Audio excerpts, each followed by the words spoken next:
prier pour la rencontre de ce matin, Seigneur, que tu bénisses cette rencontre, Seigneur, nous rencontrer dans nos besoins, et surtout que ta parole nous accompagne et qu'on puisse grandir au travers du questionnement de ce thème pour le conseil pastoral de ce mois-ci, de s'examiner soi-même. Au nom de Jésus. Amen. Le verset à considérer cette semaine, c'est Apocalypse chapitre 16, verset 15. « Voici, je viens comme un voleur, heureux celui qui veille et qui garde ses vêtements, afin qu'il ne mange pas de nuit et qu'on ne voit pas sa honte. » Jésus va revenir certainement comme un voleur. Non pas qu'il est un voleur, mais l'image, c'est que tu ne sais pas quand est-ce le voleur va venir voler chez toi. C'est rare qu'il t'envoie un courriel et dit ne sois pas là à 8h30 demain matin parce qu'on défonce ta maison. S'il vous plaît, laisse la porte débarrée parce que c'est trop de trouble à défoncer le porte. Okay? Jamais ça va se faire. T'sais? Puis le retour du Seigneur vient comme ça. Depuis plusieurs années, on annonce qu'à la fête des trompettes du mois de septembre, octobre, il y a toujours quelqu'un qui annonce, qui sait que c'est la date que Jésus revient parce que c'est la fête des trompettes. J'ai une bonne nouvelle, vous annoncez, un jour il va revenir, puis il y aura des trompettes, c'est sûr, c'est annoncé. Mais on ne sait pas. Personne ne sait. Mais ce que j'aime dans ce verset de l'Apocalypse, il dit, celui qui veille. Maintenant, veiller, plusieurs vont associer, veiller et prier seulement. Mais vous remarquez que quand on parle par rapport à la prière, il dit veiller et prier. C'est deux choses différentes, là. Parce que si prier, c'est veiller, bien, il dirait juste prier. C'est quoi veiller? Bien, je pense qu'au Québec, on sait c'est quoi veiller. Hein? Posez nous apprendre ce que veut dire le mot veiller. C'est que tu te couches de bonne heure le matin, ça c'est à minuit et 1 minute, là c'est de bonne heure le matin. Tu te couches tard le soir, ça c'est à 11h59 le soir. OK? Parce que tout tu passes, c'est le matin. Mais on veille. Quand quelqu'un dit « Ah, j'ai veillé hier », on ne s'attend pas que c'est couché à 8 heures. Mais, tu sais, quand mes garçons rentraient plus tard que l'heure qui était, ben, on attendait, là. On était dans le salon et on veillait. Quand ils rentraient, ils disaient « C'était à 11 heures. Papa, il est 11h02. » Non, il est minuit. Papa, il est juste minuit. Non, on s'est engagé à 11 heures. Si tu veux qu'arriver à minuit, tu aurais dû prendre l'engagement un matin, papa va rentrer à minuit, là, ça aurait été correct là. Tu brises ton engagement. C'est une question de confiance entre toi et moi. Mais là, tu vas-tu me punir? Non. Mais tu ne sors pas pendant un mois. Non, mais je disais, là, tu nous as fait veiller pour rien. Puis une fois, on a veillé jusqu'à 3 heures du matin. Il était aux études. Il devait revenir vers minuit, parce qu'il étudiait le soir à Jonquière, mes deux garçons en cuisine. Ils sont arrivés à 3 heures du matin parce que d'une tempête de neige, ils ont versé dans le milieu de l'autoroute. Puis donc, là, on a veillé, puis on était très inquiets. T'sais. Mais veiller, ça veut dire rester éveillé à ce qui se passe autour. C'est que ce n'est pas une question aussi de veiller jusqu'à tard le soir ou bonne heure le matin. C'est une question de rester éveillé à ce qui se passe, à ce qui nous entoure. Donc, nous savons que nous sommes dans une saison qui est proche du retour du Seigneur. Pourquoi? En veillant, on voit cette saison. Maintenant, on ne sait pas quand. Il ne faut pas cesser de veiller. Il ne faut pas cesser de prendre au piège comme un voleur. Et tu sais, garde aussi. Et comment rester mieux en éveil, c'est aller dans la prière. Seigneur, parle-moi, révèle-moi ce que j'ai à faire encore aujourd'hui. La personne qui est éveillée, c'est quelqu'un qui est responsable de la journée. Il ne met pas tout de côté. Vous savez, on n'est pas dans un monastère, on rentre dans le monastère, on attend le retour de Dieu. Après 500 après Jésus, les monastères se sont faits comme ça. C'est qu'eux ne veillaient pas. Ils priaient, ils ne veillaient pas. Donc, et ils se sont cloîtrés. Ils sont exclus. On ne peut pas s'exclure. L'Église est tout au milieu de ce monde. Il faut qu'elle reste au milieu de ce monde. On a vu ça dans les semaines passées. Donc, je vous encourage à veiller, à prier, mais être en action. Quelqu'un qui veille, il est en action, il ne dort pas. D'être en action pour le royaume encore autour, de gens qui nous entourent, d'écouter leur cœur et de prier pour eux autres et d'offrir notre aide, la générosité du témoignage de ce matin. Amen. Amen. Ce qui nous emmène au troisième message, examinons-nous, à savoir si on est encore dans la foi. Le mot foi en grec parle de service, parle de fidélité, parle de rester avec Dieu malgré que. Malgré que les choses aillent mal ou que ça aille bien, on reste accroché. La foi n'est pas « je crois en Dieu ». Ça, « je crois en Dieu » n'est pas de la foi. C'est une croyance. Je ne dis pas que le « crois en Dieu » n'est pas une bonne prière. Mais souvent, les gens, quand tu parles avec eux autres, vont dire « moi, je crois en Dieu ». Oui, mais qu'est-ce que tu fais pour Dieu? Ah, ça, je ne fais rien pour Dieu, je crois en Dieu, c'est tout, je fais ce que je veux dans ma vie. Mais ça, ce n'est pas de la foi. La foi biblique, c'est une foi qui est au service de l'Église, des frères et des sœurs. Et de l'Église, c'est-à-dire le corps de Christ, c'est-à-dire Jésus lui-même. Parce que nous sommes les pieds et les bras du Seigneur, on l'a vu il y a quelques semaines passées. Donc, être équipé pour être zélé. Ça, c'est tellement important. La part des gens à caractère charismatique, dont des pentecôtistes, ben, c'est la puissance qu'on cherche. Hein? Mais, ce n'est pas le premier équipement, la puissance, frère et sœurs. Le premier équipement, c'est quoi? L'amour. C'est l'amour. C'est la présence de Dieu, le premier équipement. Quand j'ai suivi mon cours de mécanique automobile à Longueuil, jadis, naguère, il y a très longtemps, dans les années 80, j'ai été étonné que quand on allait chercher notre coffre d'outils pour travailler sur les voitures, c'était un petit coffre d'outils, les petits rouges qu'on achète là, chez Canadian Tower, Sodo, Socran, qui a juste une bavette que tu mets dessus. C'était ça qui nous passait pour réparer tout ce qu'on avait à réparer. Quand tu rentres dans les garages, tu as le mécanicien qui, lui, là, il est vraiment fier, là, 16 tiroirs, 20 000 pièces d'outils, il utilise à peu près les mêmes outils tout le temps.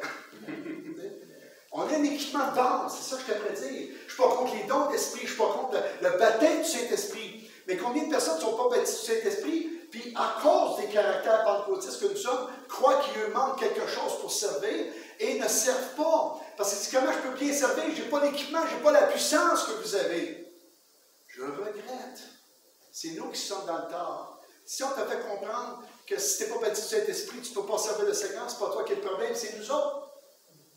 Parce qu'en réalité, ce n'est pas tous qui sont baptisés du Saint-Esprit, ce n'est pas tous qui ont cette puissance particulière. J'aimerais comme pasteur, oui, mais la vérité est le contraire.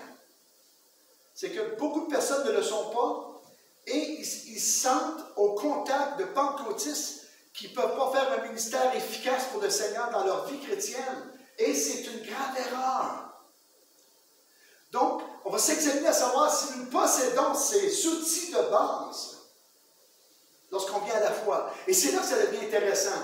Pourquoi? Parce que j'ai une bonne nouvelle. On l'a tous, on prie, on s'en va à la maison, c'est fini le message. Ça vous tente-tu? Non, hein, je vais continuer, mais c'est à peu près ça que ça va faire. Okay? Éphésiens chapitre 6, verset 12 à 18.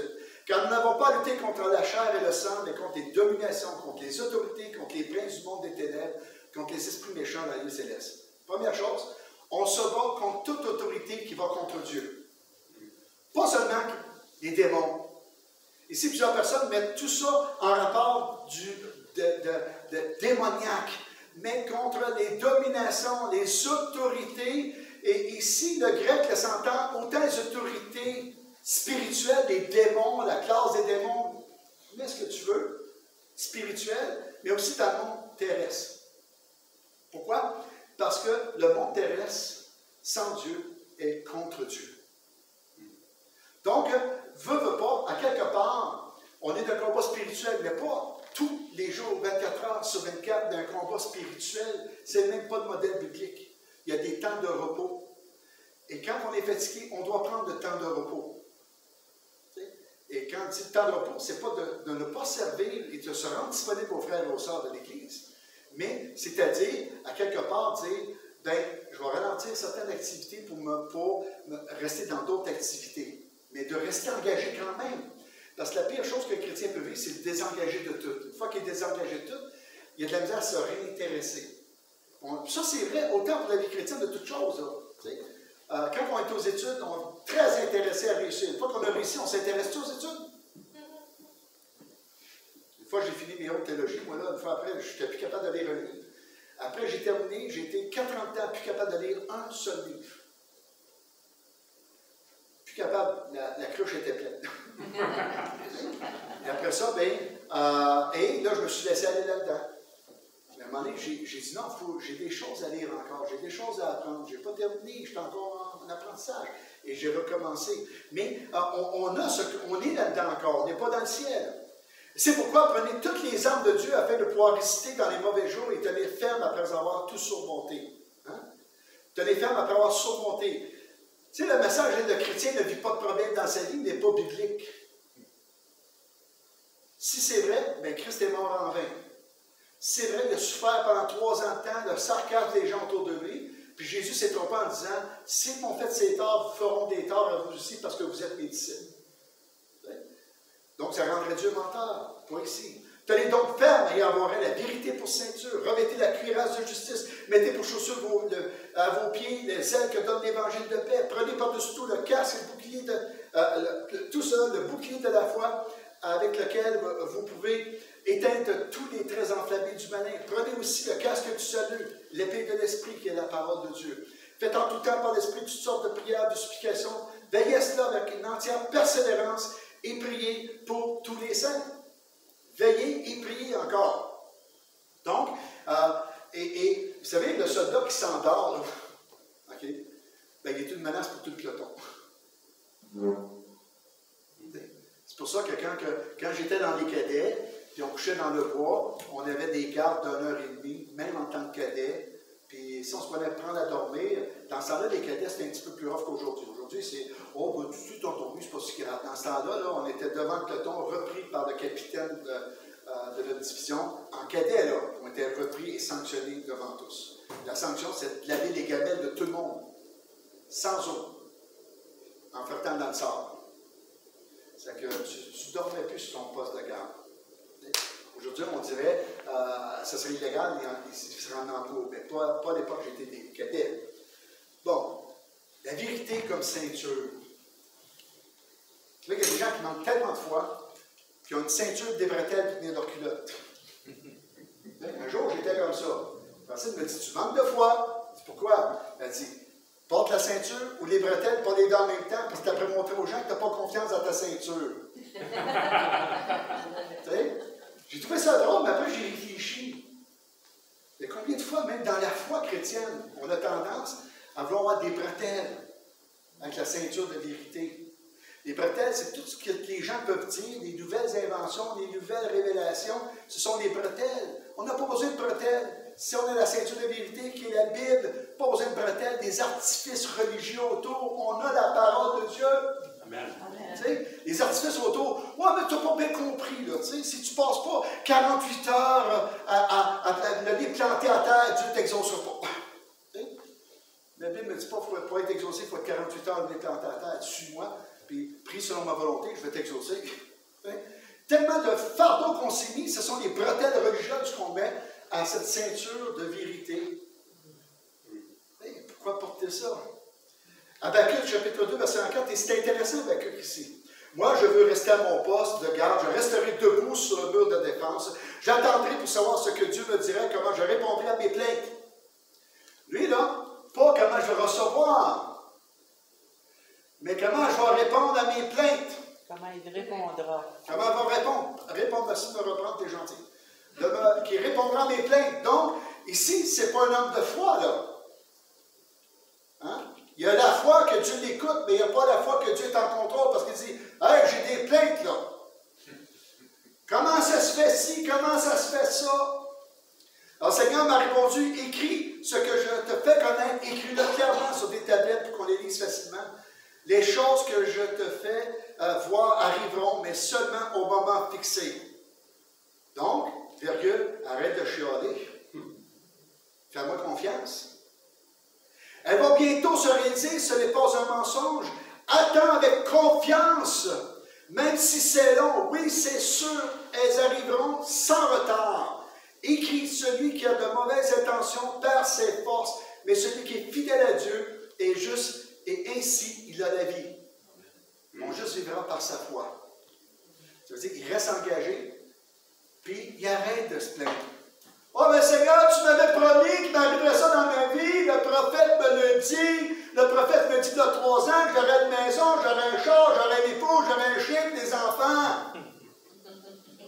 Ça se peut-tu que ce prophète-là était complètement dans le jus, là? Puis, tu sais, il ne parlait pas de la part de Dieu, mais tu as mis ta confiance non pas en Dieu, mais en ce qu'on te dit. La foi vient de ce qu'on entend vient de la parole de Christ. La foi véritable grandit par la parole. Il y a un jeune homme qui m'avait dit une journée, je ne comprends pas, il y a 20 ans passés, un prophète m'avait dit que je serais pasteur, je ne suis pas encore. Qu'est-ce que tu en penses, pasteur René? Je dis, parce que tu ne l'es pas. Tu sais, après 20 ans, tu n'as pas compris là, que ça que tu t'avais dit, là, tu sais, c'est la première chose que tu dois savoir, si Dieu ne t'a pas révélé ce qu'il attendait de toi, bien, ce n'est pas un prophète de te révéler ça d'abord. le prophète va venir appuyer ce que Dieu a mis et transformer dans ton cœur pour t'emmener à faire sa volonté. Admettons que tu tarderas à le faire. Mais à toutes les fois que quelqu'un te déclare quelque chose que Dieu ne t'a pas d'abord parlé à ton cœur, mets-toi sur tes genoux, cherche la face de Dieu avant de continuer sur ce chemin-là. Parce que ça faisait 20 ans qu'il attendait de pouvoir servir comme pasteur. Mais le jeune homme n'avait pas les qualités d'un pasteur. Savez-vous quelles qualités qu'il avait? De serviteur. 20 ans de temps, il a raté de servir l'Église. Puis il s'est plaint pendant 20 ans parce qu'il n'est pas arrivé à être pasteur, parce qu'on lui avait dit qu'il était comme un pasteur. Puis il a 20 ans, et quand il a découvert ça, il a commencé à servir l'Église, il a été une bénédiction extraordinaire. Parce qu'il a trouvé la place que Dieu lui avait dit depuis le début. Mais son regard a été détourné ailleurs. Donc, mon juste vivra par la foi. Il va faire confiance tu sais, moi, j'ai des promesses que Dieu m'a données au début de ma vie chrétienne, que ça a pris plusieurs années. Au début de ma vie chrétienne, Dieu il m'a dit dans mon cœur, tu vas rencontrer la haute théologie catholique, puis tu vas parler des grands de ce monde dans la théologie. Je suis au collège biblique. Je n'ai pas couru après ça. J'ai continué, puis quand je suis arrivé à la maîtrise de la théologie, j'ai parlé avec des grands. Montrer à quel point grand, là. Okay? Mon correcteur, ben son ami intime, c'est Benoît XVI, Ratzinger. Et lui, ce correcteur-là, il est le plus grand spécialiste de la Bible pour l'Amérique du Nord, au Vatican. C'est lui qui le corrigeait. C'est que là, je n'ai pas affaire à monsieur n'importe qui, là, un théologien ordinaire. Là. Moi, quand je l'ai eu, qu'il a accepté de me prendre, c'est là que j'ai su ça. Là, j'ai vu l'accomplissement. Je n'ai jamais couru après. Je vais servir le Seigneur dans ce que je fais. Et il est arrivé un moment où il a prié. Il a dit, Seigneur, il dit, je suis jaloux de ce que René a, que j'aurais dû avoir, que j'ai perdu. Ramène-moi cette simplicité de cœur pastoral. Hey, tu dis, ce gars-là parle à Ratzinger, Benoît XVI. C'est son ami intime. Puis le modèle qui l'influence n'est pas le pape, c'est le pasteur Boubou. C'est quelque chose, là. Tu sais? Oh, si tu t'en parles, tu t'en vantes, pasteur. Non, je t'ai pas besoin. Quand c'est de Dieu, tu n'as pas besoin de courir après. Fais ce que tu as à faire et ça va s'accomplir. Je n'ai pas couru après et ça s'est avéré comme ça. Mais ça ne me permet pas d'être meilleur pour ça, puis de dire, gars, je suis meilleur, là, je parlais à quelqu'un qui était près du pape. Là, tu sais. Non, ça me permet juste de dire, quand Dieu a un plan, fais-lui confiance, arrête de chialer. Même chose sur le tournage de bois. Il était 20 ans chialé, puis à un moment donné, c'est arrivé le tournage de bois. Le Seigneur m'a lavé ma cœur, c'est moi qui ai manqué de confiance, et ça s'est avéré. Et c'est mon épouse, le Seigneur a utilisé mon épouse pour que j'arrête de chialer. Quand est-ce, Seigneur? J'ai ça à cœur, ça fait des années que je prie pour ça, je ne l'ai pas vu. Le Seigneur a réglé ça vite. Il a utilisé Francine, il a dit arrête d'en parler, puis fais-le maintenant. C'est ça. C'est que j'ai acheté un tour depuis ce temps-là, mais c'est ça. La cuirasse de justice, Matthieu 6,33, cherchez d'abord le royaume de Dieu et ce que Dieu demande, et vous donnera tout le reste en plus. Hein. On veut plus de Dieu, mais cherchons son royaume. On veut plus de Dieu, soyons obéissants. On veut plus de Dieu, servons-nous les uns les autres. On veut plus de Dieu, soyons ensemble le plus possible avant le retour du Seigneur. Manifestons notre joie d'être ensemble au travers de notre diversité. Je ne plais pas à tout le monde. Amen. Mais je me plais avec tout le monde. Vous comprenez la différence? Je ne réponds pas à cet écho.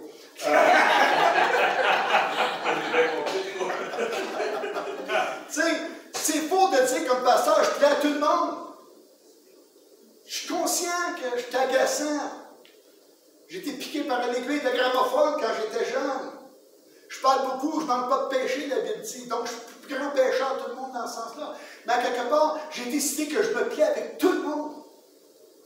Pourquoi? Parce que Christ m'a choisi et il vous a choisi qu'on soit ensemble ici, ensemble. Donc, pourquoi je dirais que Dieu a fait un mauvais choix en choisissant telle personne, telle personne, telle personne? Dieu est bien plus intelligent que moi. S'il a choisi telle personne, c'est pour m'aider à m'améliorer en tant que personne croyante, en tant que frère dans la foi, aussi en tant que pasteur, ou les services pour y faire. Donc, en cherchant le royaume, on cherche cette justice de Dieu. C'est à cause de la justice que nous sommes sauvés en passant. Dieu est juste. Marcher avec le zèle de nouvelles chaussures pour l'Évangile. Moi, ce que j'aime, Néhémie, chapitre 9, verset 41, dit « Pendant 40 ans, tu pourvus à leurs entretiens dans le désert, et ne manquèrent de rien, leurs vêtements ne s'usèrent point, et leurs pieds ne s'enflèrent point, se sont pas enflés. » Okay? Il était un temps, on manquait tellement d'argent pour le ministère. Là. Tu sais, j'avais pas de salaire, j'étais pasteur à plein temps, puis j'avais un habit que j'avais acheté à 10 cents. 10 cents, je me rappelle. Dans ce temps-là, dans les églises, pour servir, même pour être en arrière des chrétiens pendant que les pasteurs priaient, il fallait avoir un habit et la cravate, c'était une obligation. Je n'avais pas une scène. J'avais 17 ans. Et j'étais à la brocante de l'église anglophone et je suis arrivé sur un habit. Tu sais, des habits, moi, qu'il faut que je porte, là, même quand j'avais moins de poids, je suis quand même 52 d'épaules. C'est pas tout le monde qui a ce carrure-là. Et je suis arrivé sur un habit qui avait peut-être été porté 2 fois. Il n'y avait pas d'usure en dedans, il n'y avait pas de traces de rien. Les surpiqûres, il y avait de la flamme en œuvre, 17. Ça a pris 5 ans avant qu'elle se brise. Le jour qu'elle s'est brisée, c'est le jour qu'on a acheté une machine à coudre. Qu'on a trouvé quelqu'un qui vendait à 5 $. Combien de vêtements qui ne se sont pas usés, pendant que tout le monde usait, moi ça restait, j'en revenais pas. Okay? On vit des choses miraculeuses. Le Seigneur est là. Mais ici, là, tu sais, les gens disent « Ah, j'ai les pieds usés, j'ai tellement fait d'évangélisation. » Non, tes pieds ne s'usent pas dans la foi. Tu n'as pas besoin de paire de running neuf, viens voir. On va te l'acheter s'il faut, là. Ce que je te peux dire, c'est qu'il faut cesser de croire le mensonge du diable parce que nos corps vieillissent, qu'on n'a plus de valeur à partager la bonne nouvelle aux gens qui nous entourent. Frères et sœurs, souvent, à la hauteur d'âge que nous sommes rendus, on atteint des gens de notre hauteur d'âge parce qu'on comprend ce qu'ils vivent par où ils ont passé. Tu sais, un jeune de 14 ans qui va apporter la bonne nouvelle à quelqu'un qui n'a plus de dents dans la bouche, tu sais, parce que tout perdu à cause de la maladie, puis il est rendu à 100 ans, là. Okay? Puis il arrive, dit, moi je connais ça, tu as quelque chose, tu sais. Souvent, une personne de 100 ans le regarde et dit, oui, merci d'être venu.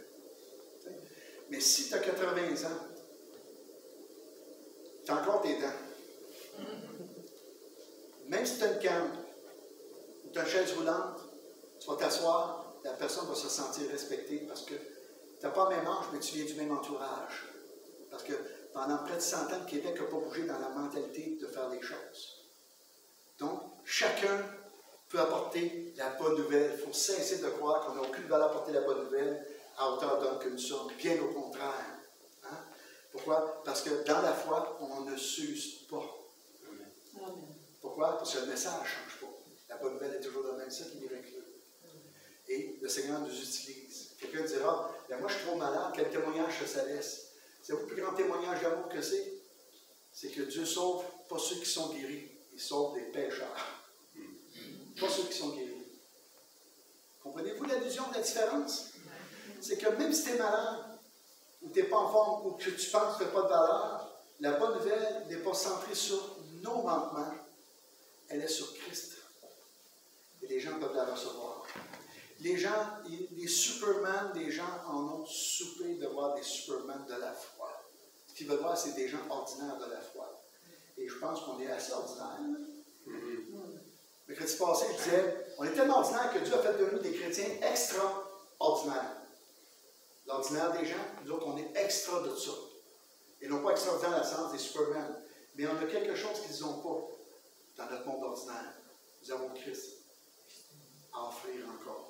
Donc, continuons, persévérons. Donc, d'examiner où j'en suis rendu, depuis combien de temps que je n'ai pas pu apporter l'Évangile. Seigneur, donne-moi les occasions, crée les occasions, ouvre mes yeux, mets des gens sur mon cœur, recommencer à cesser de croire qu'on n'a plus de valeur après toutes ces années-là, de cesser de croire qu'on a tellement prêché l'Évangile autour de nous que les gens sont écœurés de nous entendre. Frères et sœurs, la moyenne des gens vont entendre l'Évangile jusqu'à 16 fois avant de commencer à dire « c'est peut-être pas pour moi ». C'est les dernières statistiques. Donc, recommençons. On ne sait pas quand est-ce que va venir. M. Paquette a prêché l'Évangile à son frère pendant 30 ans de temps, tous les vendredis soirs. Au bout de 30 ans, son frère lui demande C'est quoi d'accepter Jésus? Il a présenté l'Évangile, il a donné son cœur au Seigneur, le lendemain matin, il décédait. Lui, là, le monsieur, pendant 30 ans, tous les vendredis soirs, il parlait de la part du Seigneur, puis il n'a pas lâché, son frère est venu au Seigneur. Quelqu'un dit, ouais, 30 ans, as-tu pensé? Non, as-tu pensé? Il ne va pas en enfer, il va au ciel, cet homme-là. Pour la persévérance de Dieu. Donc, on a encore de la valeur. Bouclier de la foi, fidélité de service, hein, pour contrecarrer le laxisme que le diable désire. Le diable nous fait croire que, vu que c'est le Saint-Esprit qui s'organise avec tout, qu'on n'a rien à faire. Ça, c'est l'autre penchant, là. Non! On a quelque chose à faire encore. Et le bouclier de la foi, aucune tentation ici. On a peur de faire parce qu'on a peur d'être blessé. Hier, on priait avec l'équipe et j'ai prié, Seigneur, fais que si on est rejeté au travers du témoignage aujourd'hui, que nous ne le prenions pas personnel. Parce que c'est contre toi qu'ils vont prendre des décisions, pas contre nous. Samuel était triste que le peuple demande un roi. Et Dieu a dit à Samuel, c'est pas contre toi. Tu n'es pas la cause. Arrête de penser à toi. C'est contre moi qu'ils sont. Et souvent, on prend trop personnel. Mais c'est ça que le diable veut. Il veut qu'on prenne personnel pour le service ou des choses, pour qu'on va dans le laxisme.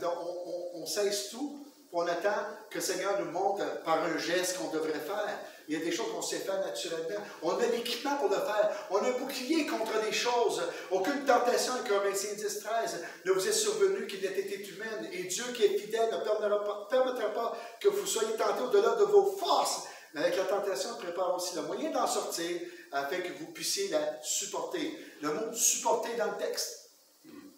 Pas l'enlever, mais passer au travers avec l'aide de Dieu. Puis le bouclier de la foi, c'est ça. Hein? Le soldat qui a le bouclier, ben, il a le bouclier pour freiner. Mais s'il ne met pas de force dans son bras, qu'est-ce qui se passe avec le bouclier? Ça vole. Il faut qu'il tienne le bouclier. Il faut qu'il tienne ferme. Mais le bouclier, et le bouclier de la foi est un bouclier dans ce sens-là. Seigneur, tu es avec moi, tu es mon bouclier, Seigneur. Et je ne veux pas me laisser entraîner au laxisme que le diable veut que je sois, que je ne parle plus de toi, que j'aille plus à l'église, que je sois plus au milieu des frères et des sœurs, que j'aille plus prier pour les voisins, que j'aille plus de bonté pour les autres. Les gens sont méchants, les gens ne veulent rien de toi. On est à la fin des temps. Seigneur, reviens. Mais ça, le diable, avec la révolution tranquille, emmène le monde entier au laxisme à l'heure actuelle. Et je ne suis pas prêt de nous accuser, je ne suis pas prêt de dire, j'ai même tombé dans le piège. Donc, moi-même, je me prie un matin de reprendre le bouclier de la foi, puis dire, non, le diable, tu veux m'attaquer à cause que j'aime les gens, ben je mets le bouclier de la foi. Seigneur, s'il m'a appris à aimer les gens, je ne cesserai pas d'aimer les gens, je mets le bouclier. Différentes occasions là, ici que je veux partager, sans nécessairement toucher la vie privée des gens, mais comprenons bien ici. Le casque du salut, en plus de protéger le soldat, le casque démontre son allégeance. Hein? Cantique 2,4, il m'a fait entrer dans la maison du vin et la bannière qu'il emploie sur moi, c'est l'amour. Le casque que nous portons, il y a une bannière dessus, c'est l'amour. L'amour doit motiver tout notre engagement. Quelqu'un dira, je manque d'amour. Impossible. Le Saint-Esprit est en toi, il y en a de l'amour. Tu es équipé. On a l'équipement de l'amour. Ça vient à la nouvelle naissance. Maintenant, prendre de pratiquer, c'est autre chose. Mais ça, c'est un chemin de vie. Isaïe 11:10, en ce jour-là, le rejeton d'Isaïe sera là comme une bannière pour les peuples, les nations se tourneront vers lui et la gloire sera sa demeure. Jean 8:31, il dit aux Juifs qui avaient cru en lui, si vous demeurez dans ma parole, vous êtes vraiment mes disciples. Jean 13:35, à ceci tous connaîtront que vous êtes mes disciples si vous avez de l'amour les uns pour les autres. Donc, il n'y a pas un chrétien qui n'a pas cet équipement. Maintenant, si on a puissance du Saint-Esprit, mais utilisons-le avec la conformité de l'amour. Et non pas pour détruire les autres. Non pas pour se croire supérieur. Non pas pour dire, moi, je suis rempli d'esprit, toi, tu ne l'es pas. Pourquoi? Parce qu'on a tous l'Esprit Saint. On est tous dans la grâce. Nous avons tous cet amour. Et il n'y a personne qui peut dire, je suis inutile pour le corps de Christ. Pourquoi? Parce que Dieu nous a introduits dans son corps par la nouvelle naissance. Les pierres vivantes sont importantes d'être ensemble et non pas tout seul dans un champ. Donc, parfois on peut dire, mais quelle valeur que j'ai ce matin? Mais voici la valeur que Dieu a de toi, mon frère, ma soeur, et moi, René Bouchard. C'est cette valeur qu'il a sur nous.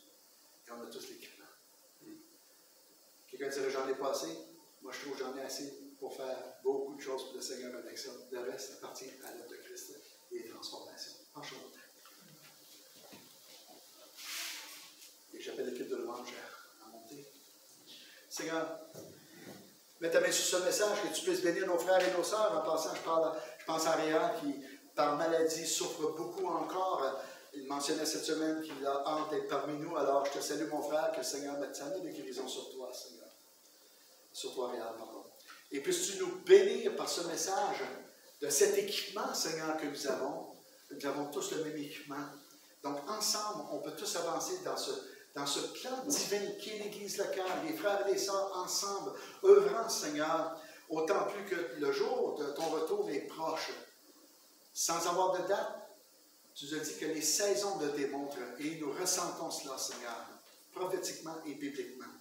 Alors, je te prie ensemble qu'on puisse reprendre ce flambeau et cesser de croire le mensonge du diable, qu'on est inutile, qu'on ne peut pas faire grand-chose, mais bénis-nous, Seigneur, tous et chacun, dans la réflexion cette semaine, dans ce conseil pastoral, au nom de Jésus.